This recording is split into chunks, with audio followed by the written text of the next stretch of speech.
Welcome to the Top Shelf Grumbling podcast with Dan the Don Walls. This episode is brought to you by our sponsors, Lawn Hub for all your lawn care needs, Price Cutter, the best meat in town, Hale State, Russell Motors, go see Austin, he's got what you need, Butcher Block Restaurant, voted Best Biscuit and Best Breakfast 2025. Coming to you from the Wilder Fitness Studio, presenting a Where You Media production, this is Top Shelf Grumbling. All right, guys, we're back here at the Top Shelf Grumbling podcast, our Monday night recap. We're just going to sit here at the Wilder Fitness showroom and show you guys off a little bit of this stuff here, go over some games that happened this weekend, and get the Don sentiment to start off with, see what he was thinking about this weekend. Hello, new and old friends. I'm moving a little slow on this Monday. I'm still dragging from the weekend. I overdid it a little bit, but here I am. Here I am. No way. Brought to you by Can y'all believe this? No, Wasn't too Hornado. Yeah. Hornitos. Brought to you by Hornitos. Not affiliated, but give us a call. I got there Friday night, and he had most of the handle gone. Oh, man. What an evening.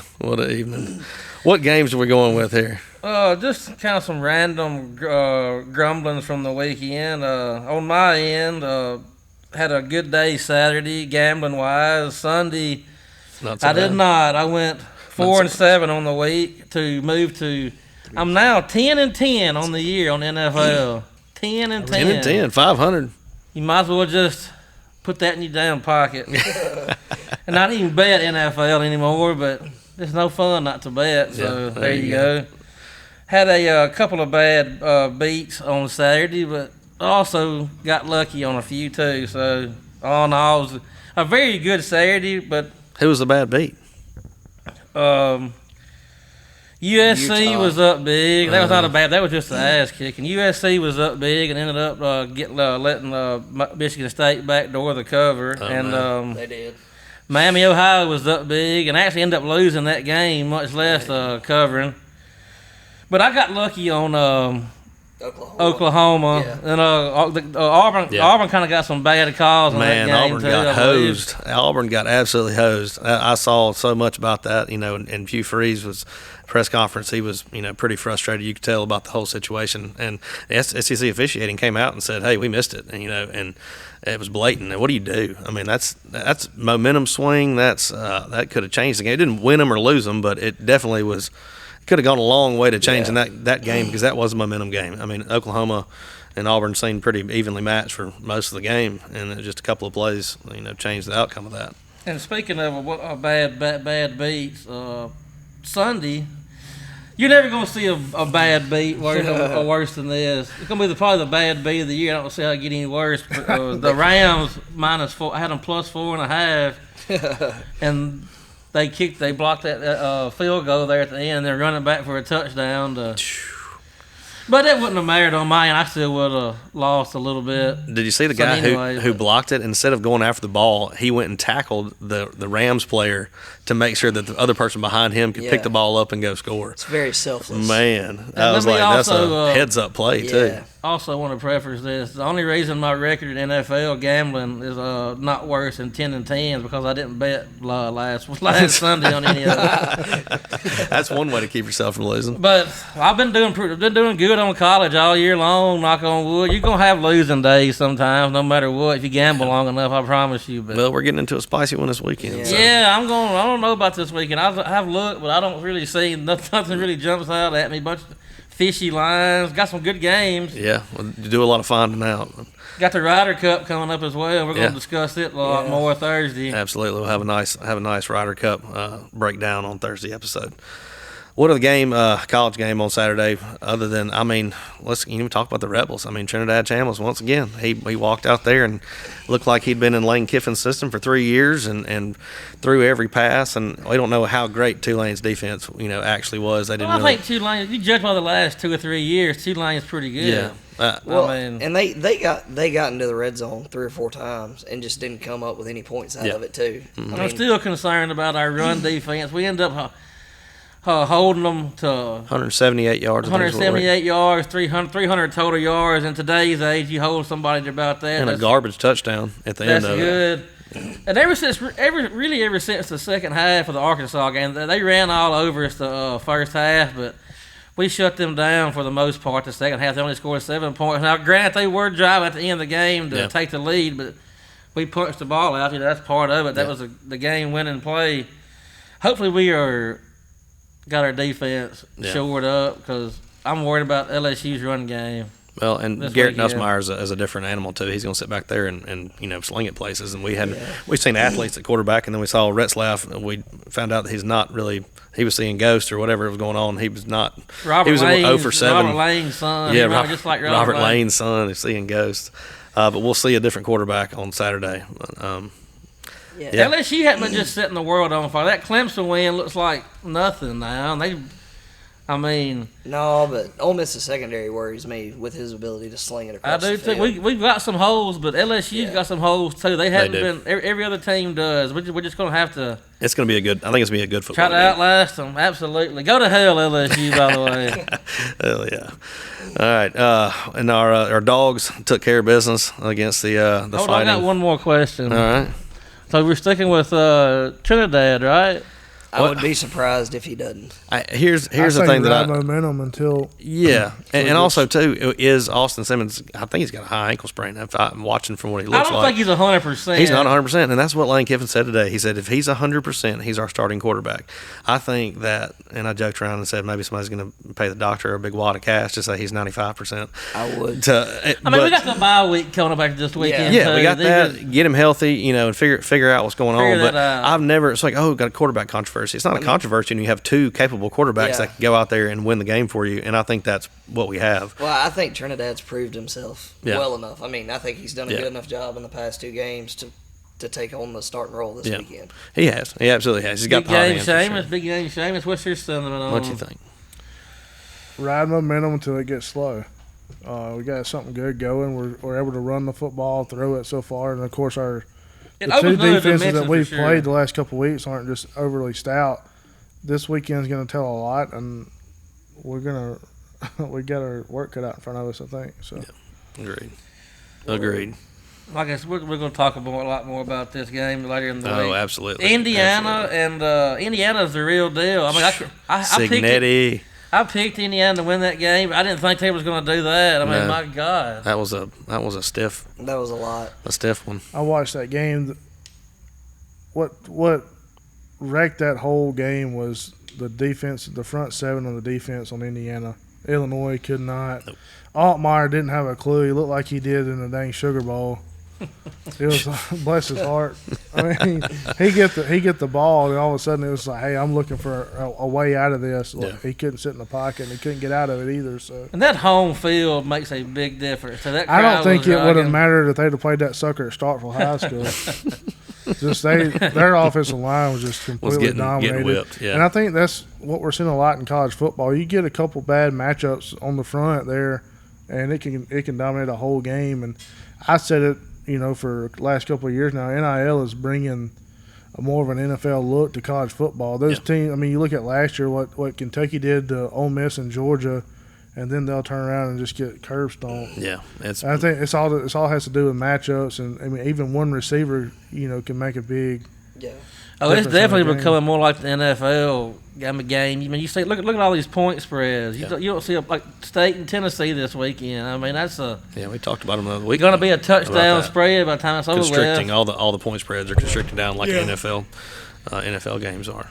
Vandy rolled again to put up 70 points. That's one of the ones I'm kicking. Vandy gonna sleep. What's their schedule look like the rest of the year? Yeah. That's one of the ones I'm kicking myself about. I bet on Georgia State or who it was they played. Mm-hmm. How'd that work out? I should have not. It was an ass. They were mad. Well, they would be mad from last year. They beat them last year, so they had a little extra. That's my kick myself in the ass. I was questioning that, but I was like, I thought it was a lot of points. Hell, it was a lot of points, but it wasn't enough. Did y'all see where Diego Pavia's fighting for a 6th year? No, that was real That's false. clickbait, That's Chad. fake news. Fake news. Don't believe everything you see on Facebook. Get off of Facebook. Memphis and Arkansas. That was very probably the most entertaining game of the day. Arkansas had that game. I thought they were going to just run away with it. 28-10. They were up 18 points. I don't even know why he ran the ball. All he had to do was take a knee. Well, all he had to do was take a knee and kick a field goal. Arkansas should be, or I can say should. They could be very easily 4-0 right now. Yeah. That's a big game this weekend. Kind of looking forward to Notre Dame and Arkansas. Yeah, that's an enigma to me. I don't really know what's going to happen with that one. That spread. I was wanting to take if they would have won Saturday, I would have bet Arkansas. But that spread is like 5 points. I don't know. I don't know where their head's going to be at after those two losses like that. And rumors swirling around Sam Pittman leaving and Bobby Petrino trying to put his hat in about being an interim coach, but then you got another guy. I heard today from a reliable source that Petrino is taking phone calls and setting himself up for at least an interim job. So I believe the fix is in on that. The fans want him. That's who the fans want. I believe the fix is in on that, and they're going to do this as civil as possible. Honestly, I would not be surprised if they haven't just fully handed it over to him and just kind of letting Sam Pittman, just fade his way out. Pittman's a good guy. He knows. It's not really his fault. I mean, I don't agree with that. I think I think it's his fault because he's not. He blew a 28-10 lead this week. It's his fault because he's there's got to be the buck stops somewhere, and it's at the head coach when it comes to these games. But I think that you got to find Hunter Yurchek. He's 7-8. Hunter Yurchek last week didn't have a vote of confidence for his program, not just his coach, not just he didn't have to put out anything. He said we're not built right now to be a championship football team, and that's a program wide thing that you said, so you can't say that. Yeah, I mean, even if it's true or you believe it, you can't. Yeah, especially in this day and age when everything's going to be recorded, and I don't care if you're some quarterback club or whatever, and you think that everybody's being good. Stuff's going to get out. You're going to say stuff like that, and it affects your program. But that was a huge win for Memphis. That puts them right there on the best Group of 5 playoff spot, right there in the top 2 or 3 for sure to get that. Yeah, Memphis' quarterback looked like he couldn't hit But then he got on fire. Man, he got on fire afterwards, though. He started out Memphis terrible. The last few years, that's kind of how it goes. It's just tell the two halves. They may start out hot. Yeah. I think you got, especially if you want to gamble on. Take a look at their spreads and look at their games over the last few years. It's like, okay, well, they're completely out of it. Well, no, here they come back where they get up and they're like, okay, well, this one's a blowout. Let's put that money I won on something else. And you look back, now it's a 3-point game. Memphis is all over the place.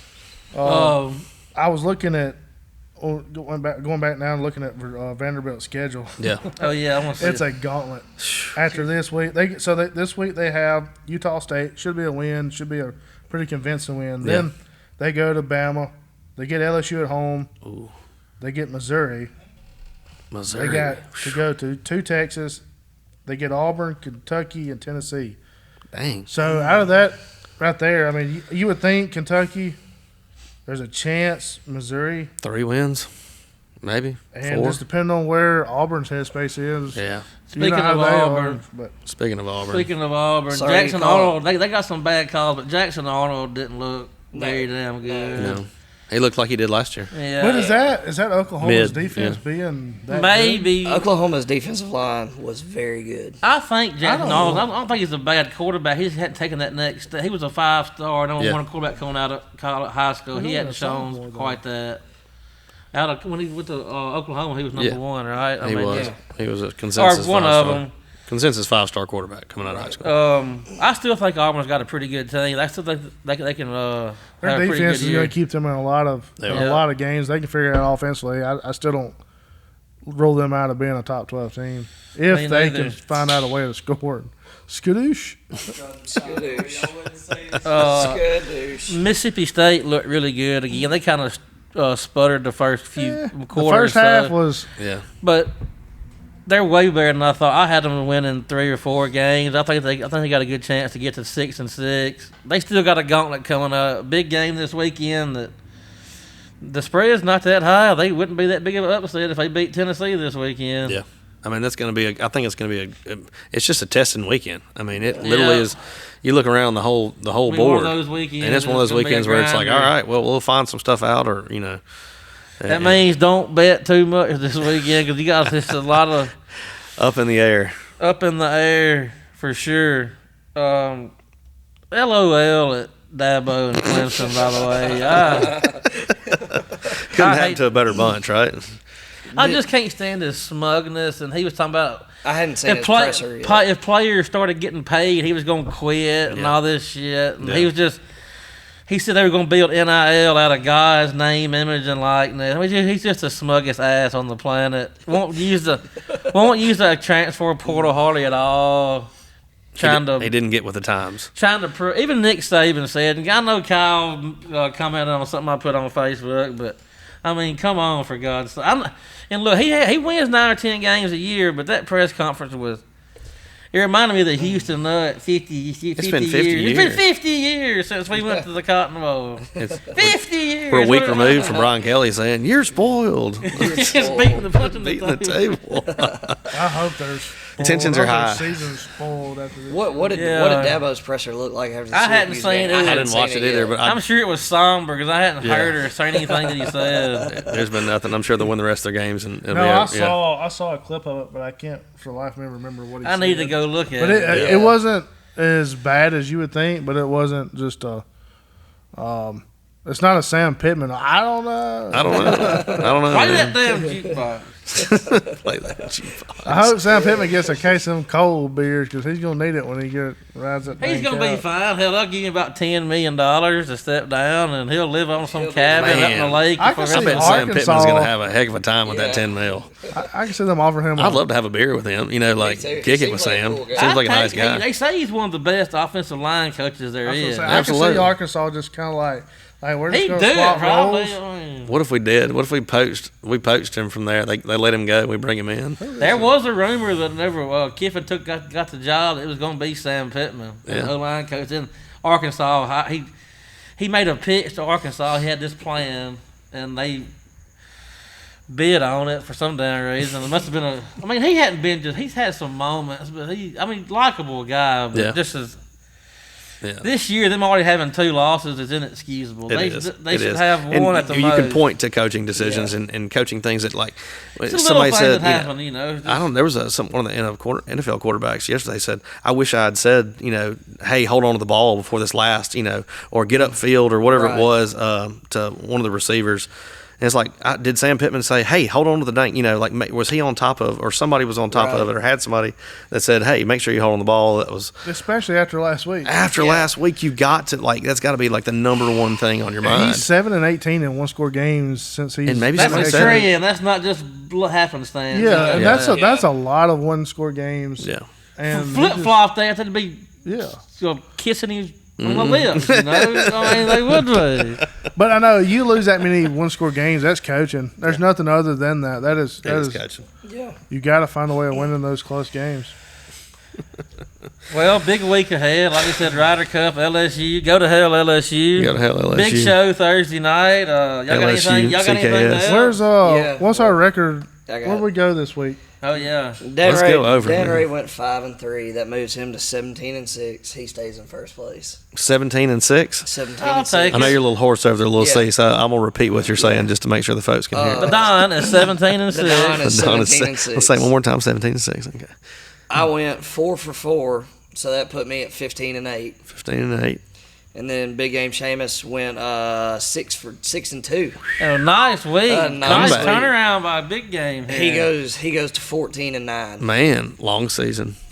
And we still got to figure out what we're putting on this. Yeah, y'all have yet to put a wager on this. We'll have something figured out by Thursday. Long season. Let me just say. Long season. It's a good way to get into that. What about any bad beats that y'all had, or any bets Cowboys. The Cowboys. The Cowboys. Oh gosh, I don't necessarily way consider too much money on the Cowboys. I don't necessarily consider that a bad beat much as just an ass kicking.